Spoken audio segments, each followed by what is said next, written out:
हा पण बांधला होता तो आज पण तुमचा पूर्ण झालाय. काय भावना आहे तुमच्या?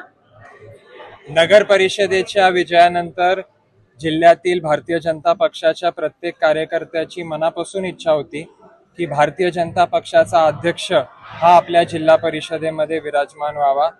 आज महादेवाच्या आशीर्वादानं, देवाभाऊंच्या, आदरणीय शिंदे साहेब, आदरणीय सुनेत्राजींच्या पाठिंब्याने आणि आदरणीय बावनकुळे साहेब, रवी चव्हाण साहेब, आदरणीय राणादादा ठाकूर साहेब, बसवराज पाटील साहेब आणि आमचे कर्तव्यगार जिल्हाध्यक्ष आदरणीय दत्ताभाऊंमुळे आज महायुतीची सत्ता जिल्हा परिषदेत आलेली आहे आणि जिल्हा परिषदेचा अध्यक्ष हा भारतीय जनता पक्षाचा विराजमान झालेला आहे.